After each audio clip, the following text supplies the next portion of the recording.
a beautiful venue. I've never been here before, and it's really lovely. A little difficult to get here, so I'm glad you all made it. I should introduce myself. I'm Rachel Greenberg. I'm president of the Washington Conservation Guild. Just very quickly, I want to say thank you to some of our sponsors. FH Conservation, Dorfman Museum Figures, Kramer Pigments, and University Products. And then also one of our supporters is Smithsonian National Collections Program. They've really been instrumental in allowing us to continue with our programming this season. So a big thank you to them. We do have David from FH Conservation. I saw him somewhere here in the back. He's there, so you can always talk to him if you're interested in their company. And also tonight we have a really nice lineup with our emerging professionals. Jones Kelly and Emily Mercer they're two of our Williston Fund recipients, so I'm really glad that they're able to join us tonight. And I just want to remind you of our meeting next month. Is going to be at Smithsonian American Art Museum. That is a joint meeting with the AIHA Potomac. They'll be talking about the Safety and Cultural Heritage Summit that will be happening in the fall. So kind of leading up to that, discussing kind of the past and future of that summit. So without further ado, I'd like to introduce Pamela Kirshner, one of WCG's directors.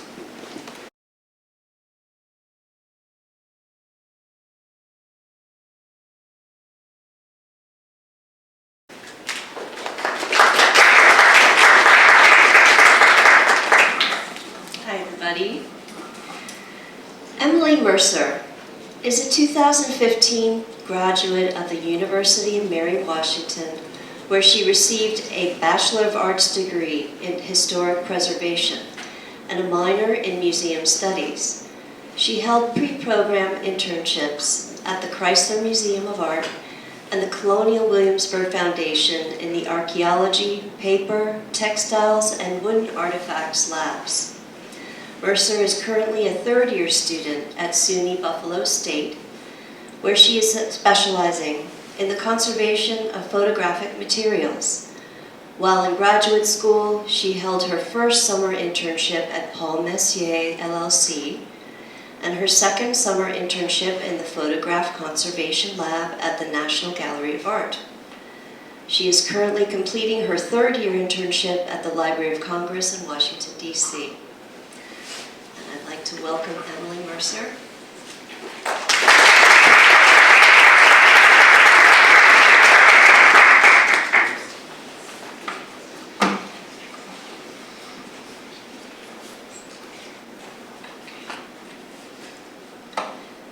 Good evening.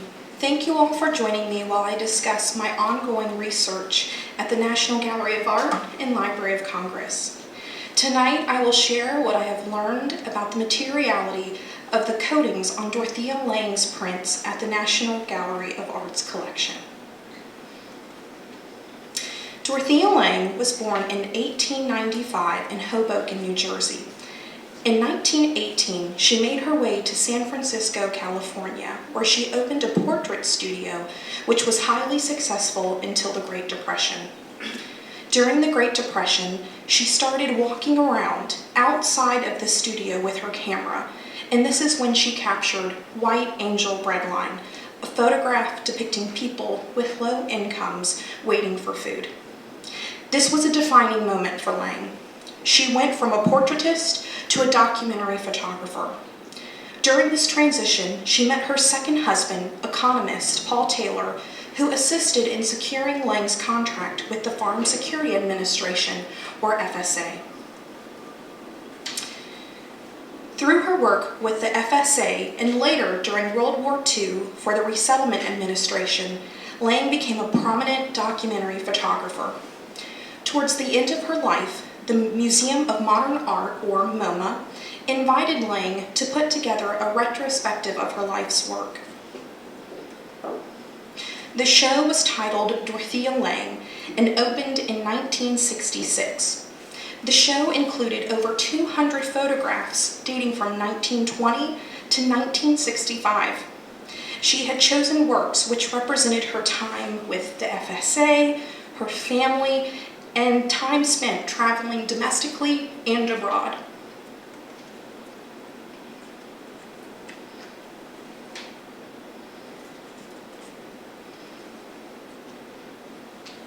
She became very involved in the printing process for this exhibition, unlike when she worked for government agencies and had less control in the printing process. She chose materials, and based on this annotated image, was thinking about their order. Lange hired Erwin Welcher to print the 1966 MoMA exhibition. He had previously printed Lange's work when it was included in the MoMA exhibition Family of Man in 1955. The 1966 MoMA retrospective exhibition became of interest to the photograph conservators at the National Gallery of Art as they were preparing for the upcoming exhibit Dorothea Lange, Seeing People, opening this November. While trading photographs for the show, Laura Penadero discovered what appeared to be a clear, flaking coating on some of the National Gallery's prints that had been in the 1966 MoMA exhibition. National Gallery curator Philip Brookman directed them to a letter where Welcher mentioned a coating he sprayed on the 1966 exhibition photographs. A lifted coating flake from once a Missouri farmer, now a migratory farm laborer, San Joaquin Valley, California, was identified by National Gallery conservation scientist Joan Walker to be polyvinyl acetate, or PVA, using transmission FTIR. This past summer, I held an internship in the photograph conservation lab at the National Gallery of Art. Many Lange prints were in the lab in preparation for the upcoming exhibition, so we developed a research project to delve deeper into the materiality of the MoMA prints. The research had 3 phases. First, I explored different physical features of the prints and tracked how they correlated with the presence of coatings.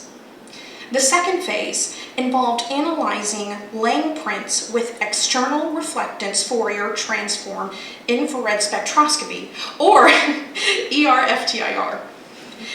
ER-FTIR is a non-sampling, non-contact analysis technique that allows us to collect spectra of photographs by measuring infrared radiation reflected from the surface.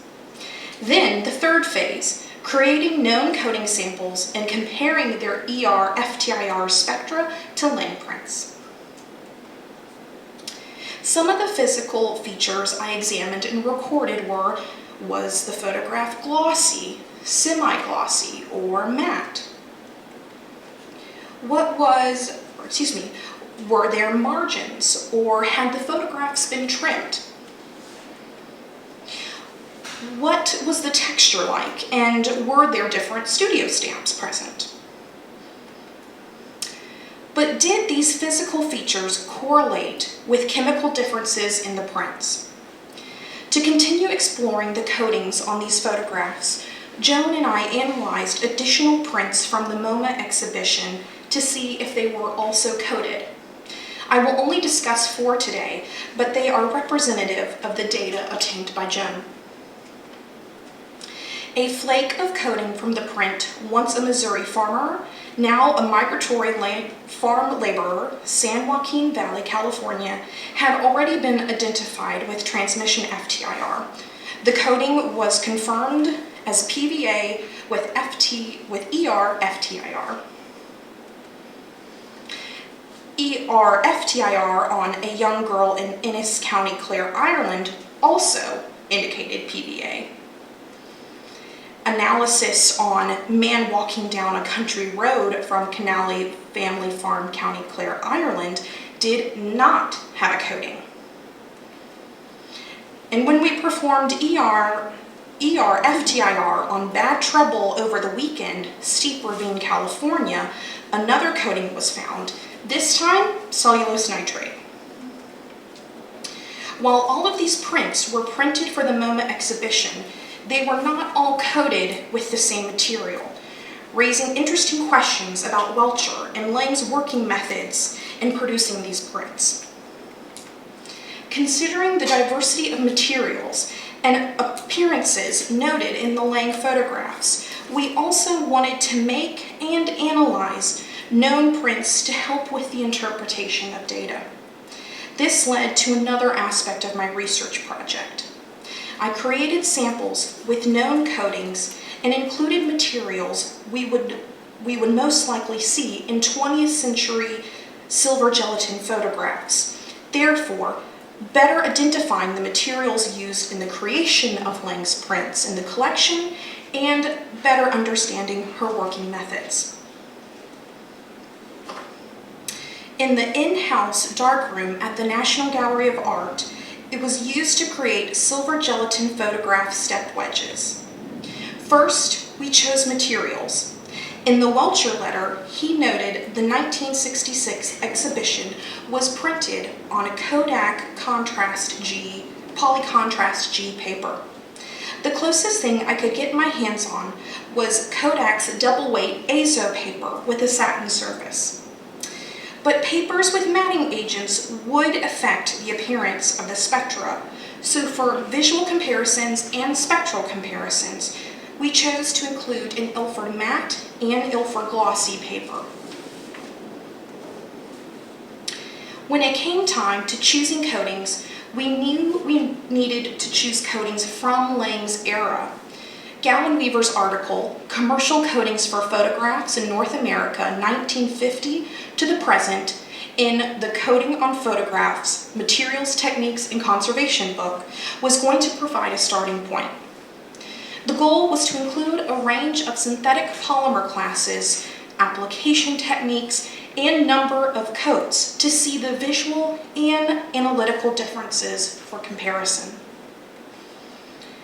After I searched through the NGA's historical material collection, reached out to colleagues, and searched the internet, I found a wide variety of coatings.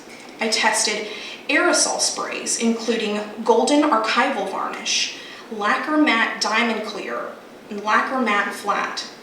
I tested airbrushed materials, including both the PVA AYAA and AYAC formula.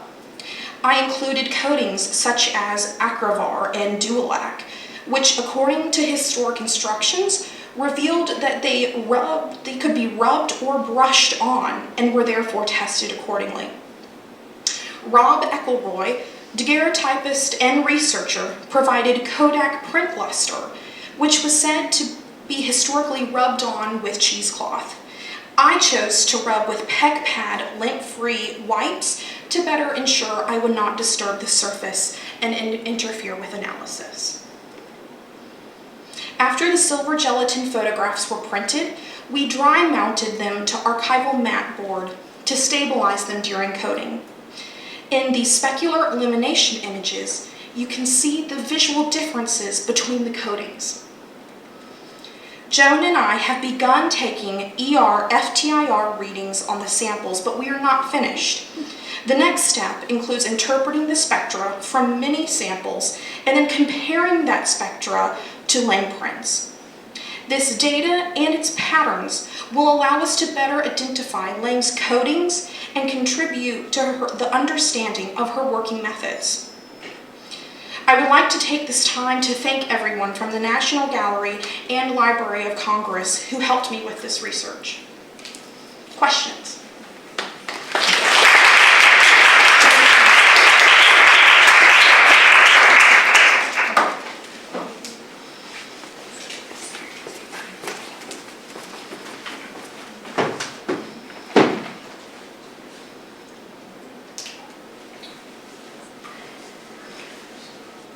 Yes. Up front. Are all of your analyses non-destructive?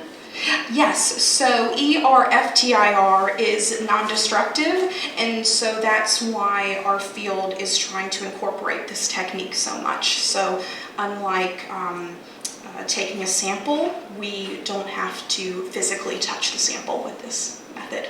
Great. Yeah. You got experience with that. Yeah, really exciting. In the back.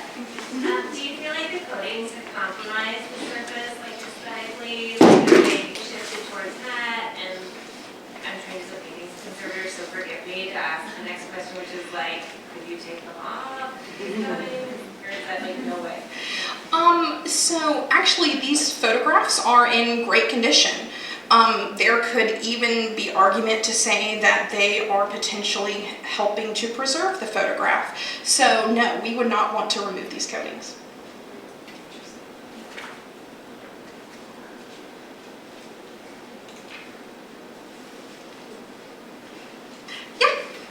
So with the ones that had a matte surface versus like glossy surface, were you able to determine whether that was from the like surface that they were printed on or from the coating? Is there any way to figure that out? Yeah, so when you have photographic papers, they are going to come manufactured with a glossy or a matte or a semi-glossy surface. So you're starting off with different kinds of surfaces, and then that coating can alter the surface. So you can have something look maybe glossier or more matte. So there's two elements that go into how the photograph ultimately looks. How the paper was originally made, and then the coating that went on top of it. Thank you.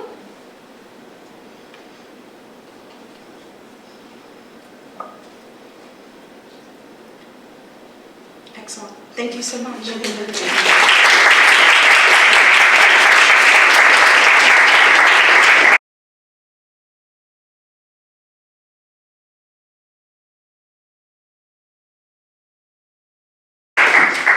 Thank you, Emily. Beautiful talk. Thank you.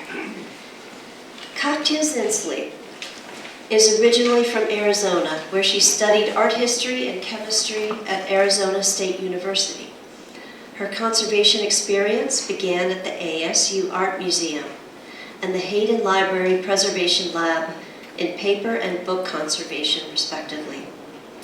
She continued in her conservation experience at Harpers Ferry Center, a regional center with the National Park Service, the Buffalo Bills Center of the West, and the Detroit Institute of Arts.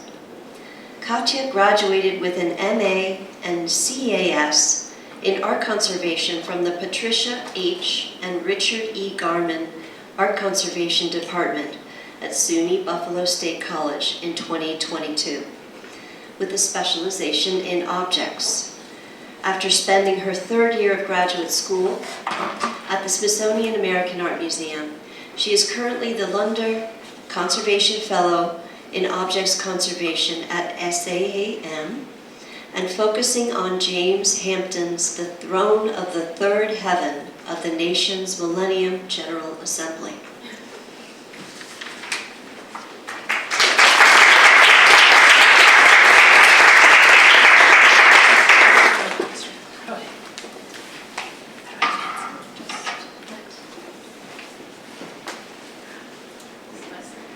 Should go forward and see if that works. Okay. If that does not work. Okay, great. Sorry. Okay, hi everyone. Thank you for taking the time to dive into the complex world of James Hampton's throne with me. As mentioned, I am spending 2 years as a fellow with the Lunder Conservation Center at SAM to focus on the examination, documentation, and treatment of the throne. A large collection of found and repurposed materials which comprise roughly 180 individual components and associated objects, many of which remain unseen to the public. My goal with this project is to systematically tackle each component in the hopes of better understanding this artwork. So, to introduce James Hampton, he was born in Ellery, South Carolina in 1909 to a minister and gospel singer. At age 19, he moved to Washington, D.C. to live with his older brother. It was around this time that he started having visions of biblical figures familiar to him through his Christian upbringing. By 1942, he was inducted into the Army and served in Texas, Seattle, Honolulu, Saipan, and Guam. It was during his time in Guam he began to construct precursors to his larger works. This artwork, for example, is inscribed Made on April 14th, 1945. When he returned to Washington after the war, he began working as a janitor for the General Services Administration and continued to build his body of work. In 1950, he began renting a garage in an alley in DC's Shaw neighborhood from a man named Meyer Wertlieb. It was here he scaled up his works and created stands, pulpits, panels, crowns, plaques, and a central throne from discarded materials he collected around the neighborhood or from his work. These materials include aluminum foil, wrapping paper, paperboard, wood, repurposed furniture, highball glasses, light bulbs, tobacco tins, and plastic sheet film, just to name a few. He created these works in response to his visions and the belief in the second coming of Christ.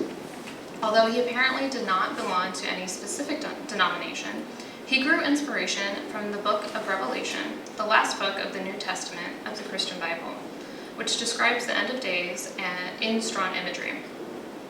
He aimed to create an assemblage of offertory works evoking a scene of heavenly winged figures with which to welcome Christ to earth. Unfortunately, Hampton was not able to finish his ensemble, as he died of cancer in 1964. It was only when Wertlieb opened the garage after several months after his death did he discover the artworks. It must have been an astonishing sight with the sheer scale and shimmering foils. So Wertlieb contacted the Washington Post to share his discovery.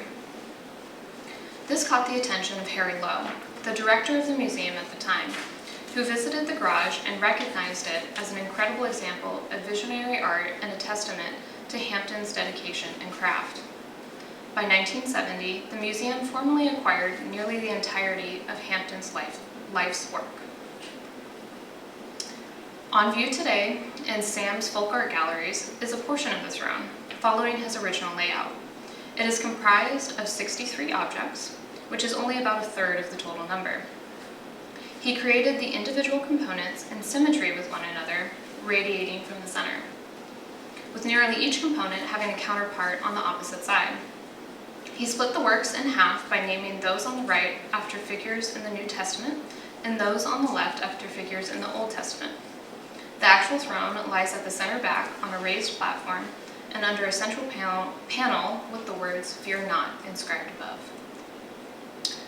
I started my fellowship in November by continuing documentation initiated by past conservators and interns, and to dust the portion on view. It had last been deinstalled and evaluated in 2016, and periodically dusted in situ since then. Typical condition issues include lifting aluminum or paper-backed foil, tears in the paper, foils, or plastic sheets, fading paper and inks, loose decorative elements, and corrosion on the ferrous nails and various foils. It was especially important to dust due to this last point, since dust has the potential to hold moisture close to the surface and exacerbate corrosion. I started by evaluating previous documentation for each individual object in order to become familiar with previously noted condition or handling concerns.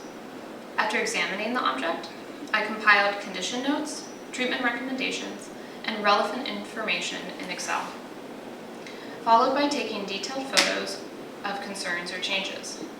I then vacuumed on low section with a soft bristle brush, followed by surface cleaning with dry cosmetic sponges. It was, in fact, dirty. Museum dust is a real thing. After examining and dusting, which I could not have finished without the help of my wonderful colleagues, I began minor stabilization treatments, which usually involve tacking down foil or bridging tear gaps with Japanese tissue. I then moved on to photography.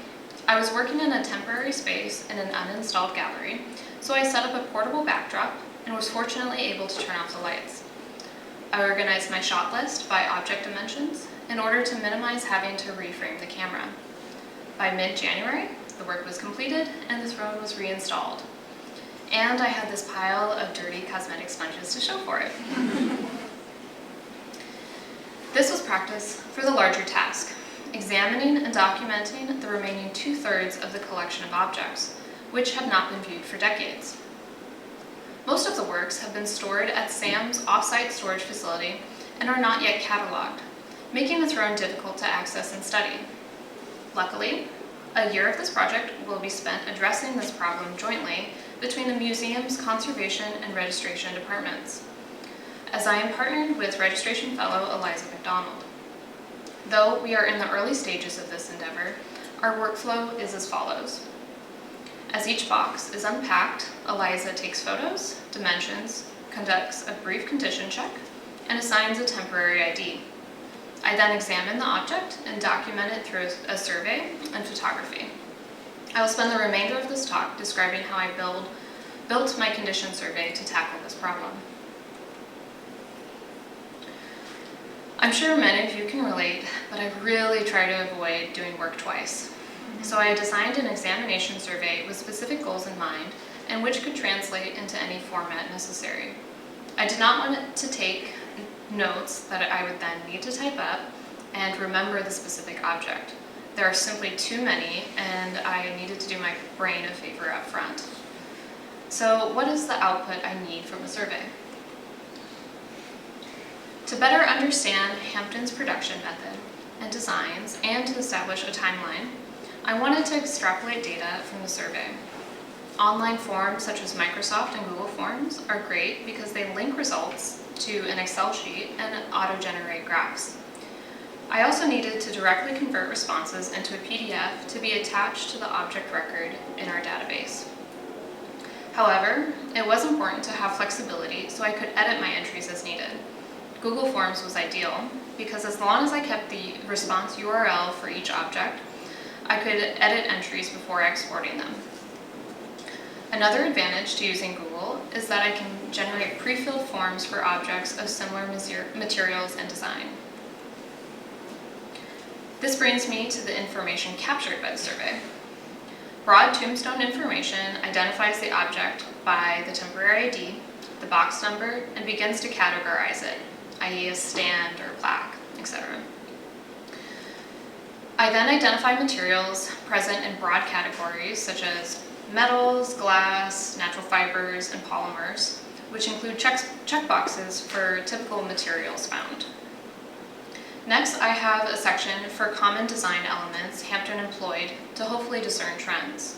Additionally, it includes a section for a description of structure. The condition section categorizes the object as excellent, good, fair, or poor condition, and it allows for an overall description.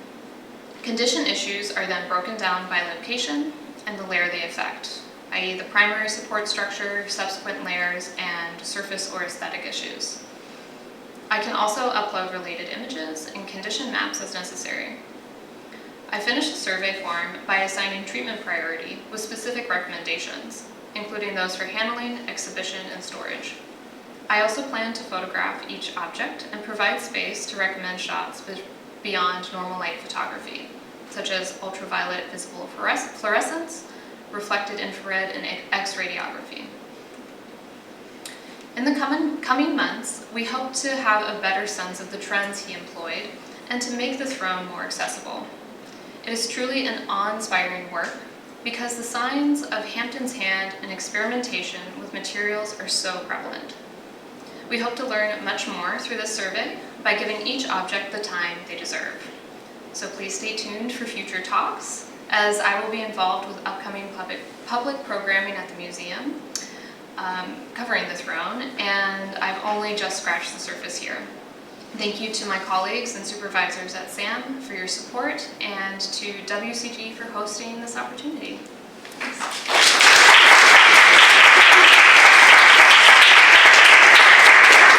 Any questions? Yes. I have a question about the artist. I mean, there's obviously you know some information, but was he writing about what he was doing? Was he talking to anybody about his process? Yeah, so he did keep a journal, and so there is a lot of background with him, so there is a lot known. He kept a journal, and a lot of it is actually scripture, and then some of it is actually in his own language.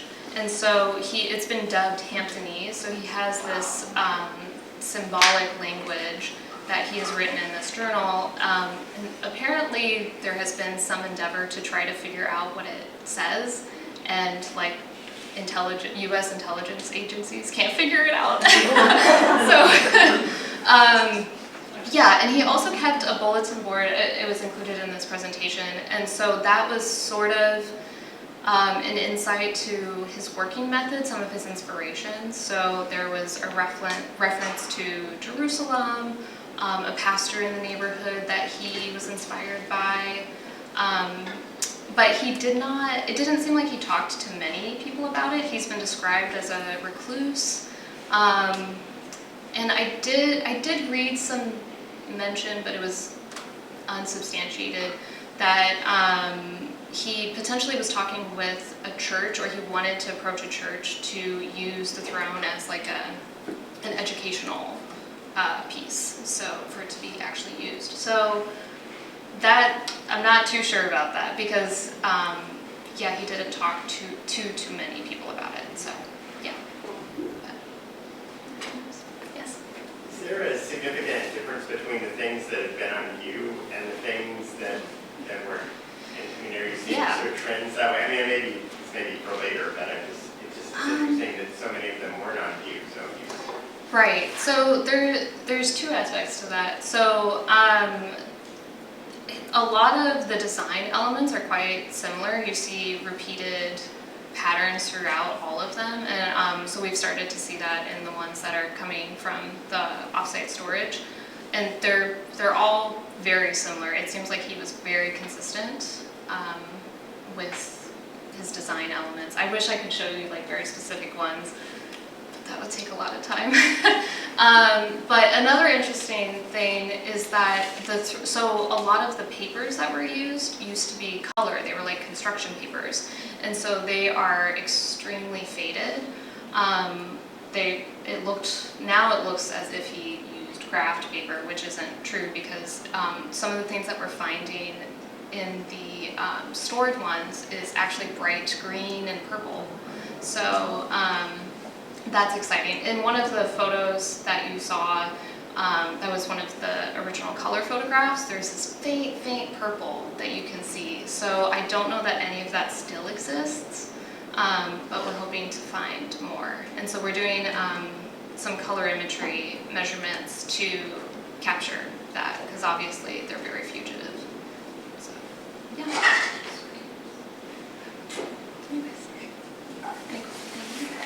All right, thanks guys.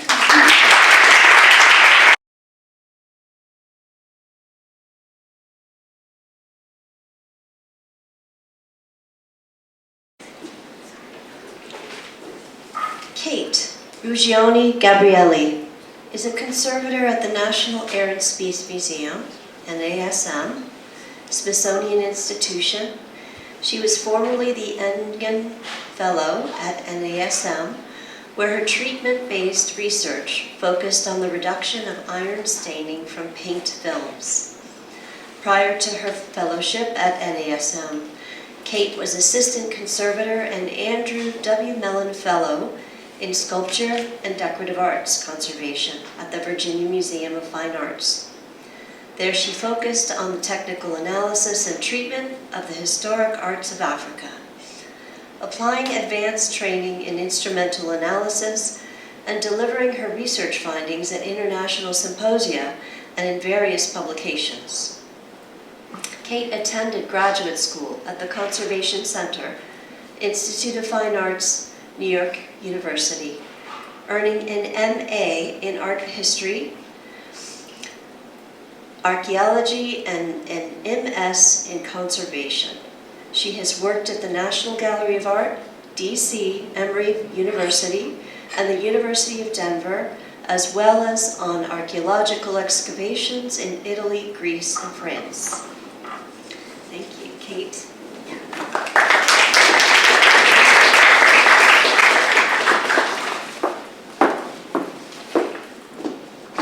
Thank you, Pam, for that introduction. Good evening, everyone. Tonight I wanted to present to you my process and research findings from research conducted at NASM on iron stain reduction during my Engen fellowship between 2020 and 2022. I'm just going to power through here, so if you all have any questions, I'd be really thrilled to chat with you after the event. Diving right in. Here's a bit of a roadmap to where I'd like to go with this brief talk. Usually I would bifurcate the narrative a bit with an aside about reagent choice and chelation, but I wanted to give you all a good look at two of the most interesting case studies to start, at my process and then at my results by the end. Our first case study is a Korean War era Bullpup A surface-to-air missile. It was received at the Udvar Hazy Center in 2020 at the beginning of my fellowship to be triage stabilized and eventually to be prepared for display in the Modern Military Gallery as part of NASM's Transformation and Revitalization Project. The missile had been stored in sections in ferrous crates, which you see here on the left, and these stained the white painted surface in distinct banding patterns. You see the nose cone on the right, which exemplifies these multicolored lateral bands, general soiling, and surface flaking. Even after triage stabilization and cleaning, the state seen on the far right, this banded staining remained. When I started my technical investigation, restoration options such as polishing and repainting were still on the table. But if we wanted to save the paint, we had to come to a better understanding of what was going on and what we could do about it. Given the nature of NASM's collections, the many painted metal surfaces, as well as my own interests, I set on a trajectory to yet another white painted, large-scale object where we found mystery brown staining. This here is the Skylab Orbital Workshop as installed at the National Mall building, and it required cleaning before it was protected in place for transformation construction. On the right here, you see a close-up of the streaked and splattered staining to be reduced during overall cleaning. The paint is supposed to be uniformly white here, but it's photo-oxidized to a yellow color and covered in etched marks and streaks from both roof leaks and other spills. Like with the Bullpup missile, this was all causing significant aesthetic disruption. Starting with these two case studies, the concordance between these staining problems drew my interest, but I found that while there's a lot written about removing iron staining from many substrates, notably from stone, textile, paper, and wood, there's a gap in published examples of stain removal from within a paint film. Using existing literature as a point of departure, I relied on mock-ups to test possible treatment options.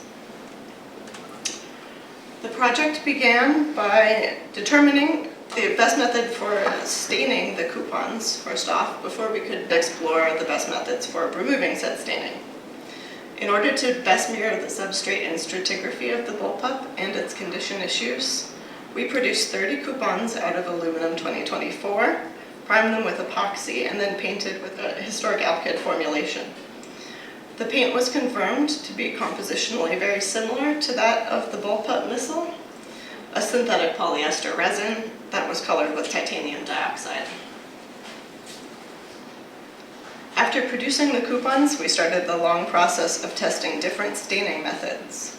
Because the mock-up materials were chose to be close to those found on the Bullpup, our goal here was to replicate the even, brown, penetrating overall staining observed on that object. Many of the staining methods tested were difficult to standardize across a large group of coupons, though, so the procedure that worked the best and the most consistently was from a fixed recipe that could be reproduced at scale. We appetizingly called it beer, and it produced an acidic, salty, staining, foaming slurry.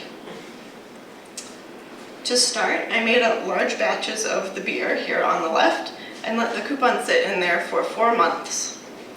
You see on the right here at the top the white color of the unstained coupon. the color in the middle resulting from soaking in the beer, and on the bottom, the result from cycling the mixture through the oven in contact with a layer of steel wool underweight. In the end, I had 30 coupons to test stain reduction methods, 12 as initial tests there on the top, and the remainder prepared by the same soaking and baking method. Even though I set out to produce uniform coupons, though, you can see that there was some variability that had to be accounted for when testing stain reduction methods. Since stain reduction of many types is often accomplished with chelators, this was a good opportunity for me to re-up my understanding of some of the chemistry involved. There's a discussion that could happen here about the solubility parameters of the ferrous compounds within the surface and the pH ranges of the chosen reagents, but that is beyond the scope of this current talk.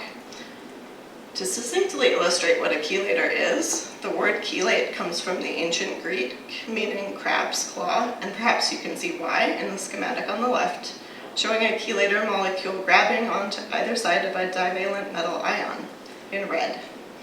On the right, you see a more sterically accurate diagram of the chelator EDTA, which shows its multiple binding sites coordinated with a metal ion. This coordination forms a stable complex which sequesters the metal ion into solution so it can be washed away. In our attempts to diagnose what was going on with the paint on the object, and in producing our mock-ups, we sought to understand which staining agents were actually present in and the implications for reagent choice and treatment. I started by visually diagnosing what was going on and trying to correlate that instrumentally with the metal ions present in the paint. Here, for example, you see some of the color differences created by different forms of ferrous corrosion products, including yellow, red, and black-colored particle clusters. As expected, then, XRF showed a significant uptake of iron into the stained paint. Here you see the stained paint as a red peak overlaid with a reading from the paint surface after chelation of the stain in green. In order to understand the action of the stain reduction reagents tested, however, I needed to establish the oxidation state of the iron stain present. To do this, my supervisor Lauren Horlick and I enlisted the help of Tim Gooding, a specialist in mineral sciences at NMNH.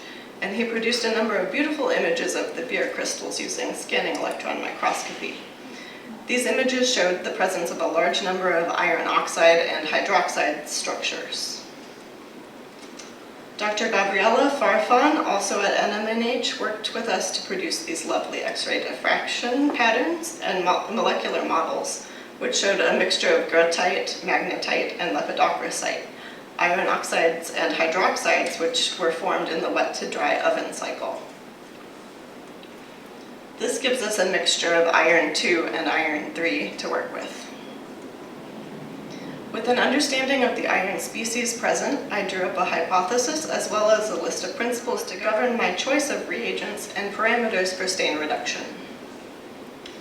It was my thinking that the mixture of iron oxidation states meant that a wider range of chelators, each with a different activity towards iron ions, may affect some degree of reduction of the overall staining on the mock-up coupons. In addition to parameters such as cost, safety, and sustainability, focus was placed on object-specific aqueous parameters such as the pH of the reagents and the metal ion species present in the staining. With regards to pH, reagents above a pH of 9.5 were to be quite inappropriate for an alkyd film, as they can cause saponification. But reagents that are too acidic would risk acid attack of the pigment or metal substrate.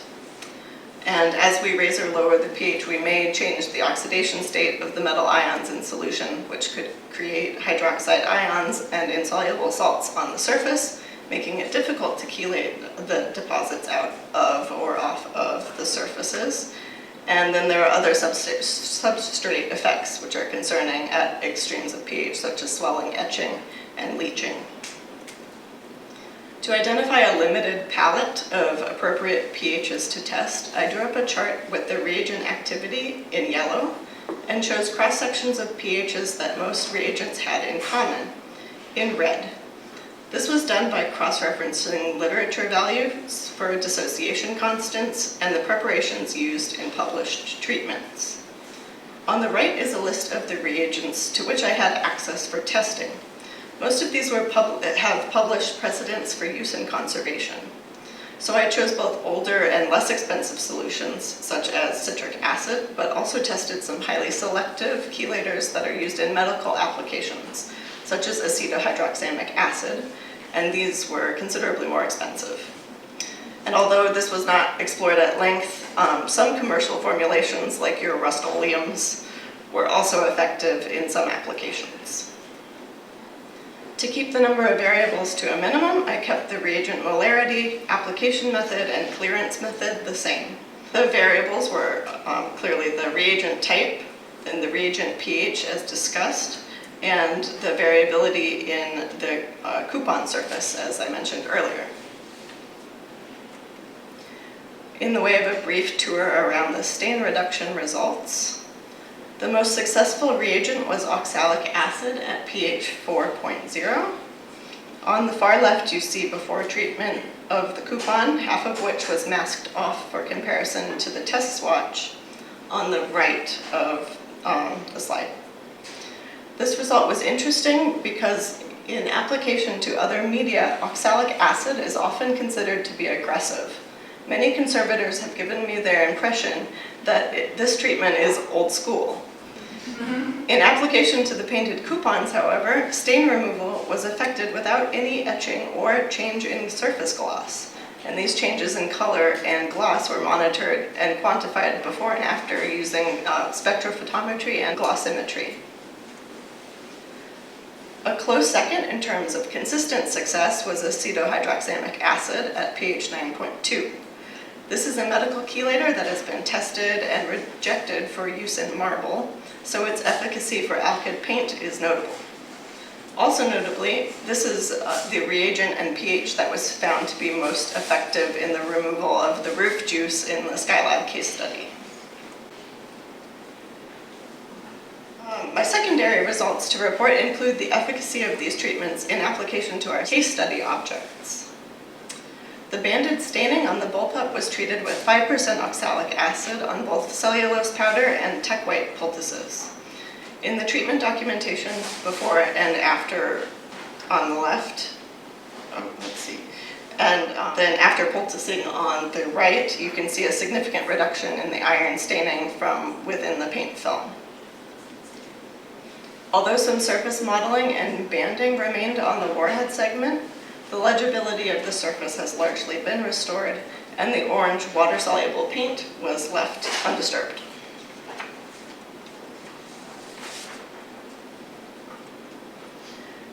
And here it is assembled from its components. In the second case study, although it involved epoxy finish rather than alkyd paint, testing and treatment bore out the application of acetohydroxamic acid at pH 9.2 to the drip staining on Skylab. Localized application with cellulose powder poultice reduced the appearance of this staining from the ground, and the drips have been further reduced since this during treatment image was taken. Since the completion of my fellowship, this practical research has been applied to the reduction of staining on a number of NASM transformation objects, including the Spirit of St. Louis. In addition to publication, I'm working on formalizing a flowchart-like testing protocol for addressing similar condition presentations within the NASM collection. In conclusion, alkyd enamel on metal is a common finish type found throughout the NASM collection, and it's one I encountered several times over the course of my fellowship. Even if the paint concerned is not an alkyd, many of the same principles applied to testing and treatment design. My experiments with the coupons validated the choice of oxalic acid on the bullpup and acetohydroxamic acid for Skylab for the removal of this staining. Thank you all for attending this talk. Thank you all to my colleagues at NASM, especially my former supervisor, Lauren Horlick, and to my consultants at SI and beyond.